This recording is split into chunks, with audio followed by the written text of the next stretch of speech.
صلى الله عليه. كان مستقره في الأسلاب الباهرة والأرحام الشريفة الطاهرة صلى الله عليه. حتى برز في عالم الشهادة بشرا لاقى البشر ونور أيد الأفكار ظهوره وبهر صلى الله عليه. علق بين الراجع لهذه الروح بأن يحكم في هذا القرطاس ما هو لديه من عجائب ذلك النور المعروف.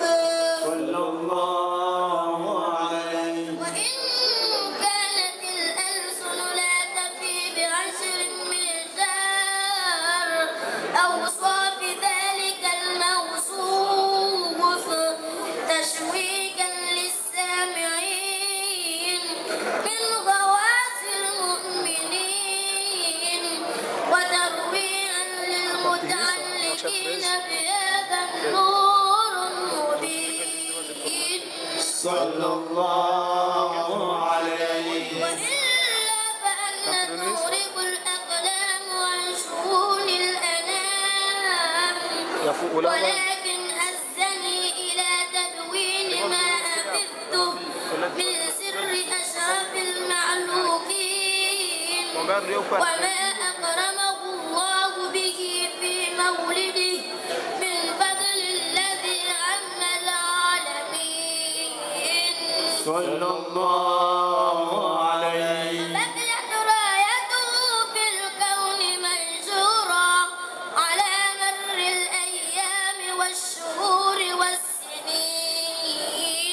صلى الله عليه. ناهي التعلق بهذه العبرة القريمة ولاعب التشوق إلى السماء أوصافها العظيم. صلى الله عليه. ولعل الله ينفع به المتكلم والسامع ولعل الله ينفع به المتكلم والسامع ولعل الله ينفع به المتكلم والسامع فيدخلان في شفاعة هذا النور الشفيع ويتنوى بروضات النعيم.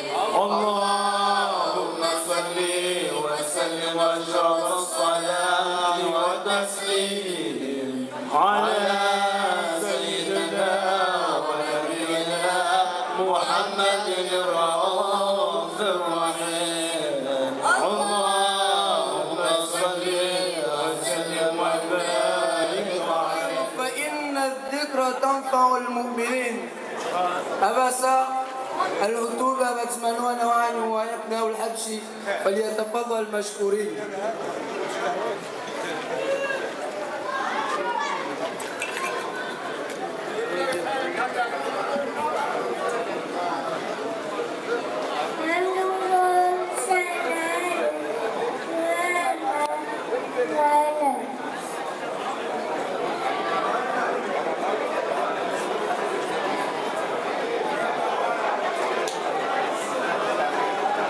بسم الله الرحمن الرحيم.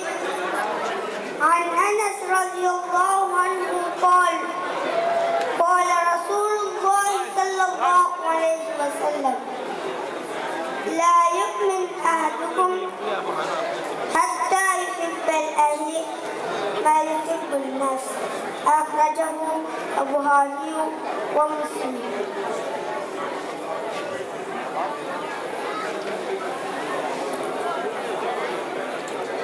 بسم الله الرحمن الرحيم.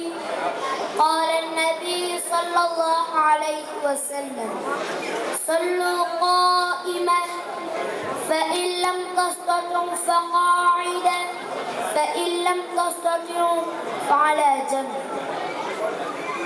بسم الله الرحمن الرحيم.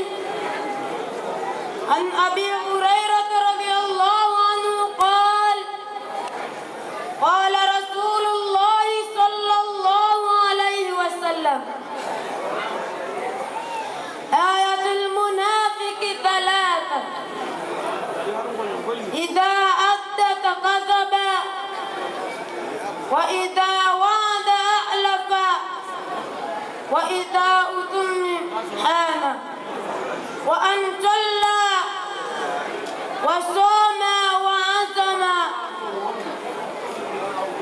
أنه مسلم ليس مسلم. Rangwan Abu Hurairah radhiyallahu anhu qala harongoa Mtume rehema na amani na usimuendelee ayatul munafiq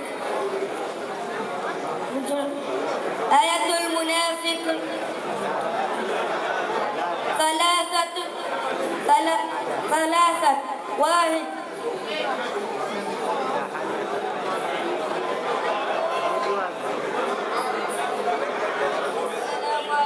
ورحمة الله تعالى وبركاته. قال رسول الله صلى الله عليه وسلم المسلم أهل المسلم الإسلام ونيام الإسلام العفو منكم والسلام عليكم. أرجوش لي عطية وأتمنى ناصر عثمان فليتفضل مشكورا. مرحبا يا نور العين مرحبا جاك الحسين. اللهم صل وسلم على سيدنا محمد وعلى آل سيدنا محمد. اللهم صل وسلم عليه.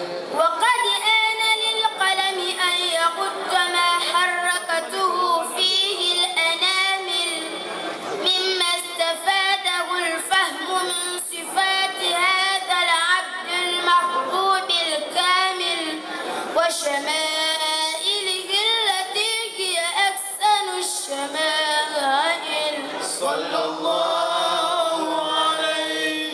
وهنا قصنا أن نثبت ما بلغ إلينا في شأن هذا الحبيب من أخبار وآثار ليتشرف بكتابته القلم والقرطاس وتتنزه في هدائقه الأسماع والأبصار. صلى الله عليه. وقد بلغنا في الأحاديث المشهورة أن أول شيء خلقه الله هو النور المودع في هذه السورة. صلى الله عليه. فنور هذا الحبيب أول مخلوق برز في العالم ومنه تفرع الوجود غلقا بعد غلق فيما حدث وما تقدم. صلى الله عليه. وقد أخرج عبد الرزاق بسنده عن جابر بن عبد الله الأنصاري رضي الله عنهما قال قلت يا رسول الله بأبي وأمي أخبرني عن أول شيء خلقه الله قبل الأشياء. قال يا جابر إن الله خلق قبل الأشياء نورا نبيك محمد صلى الله عليه وسلم من نور. صلى الله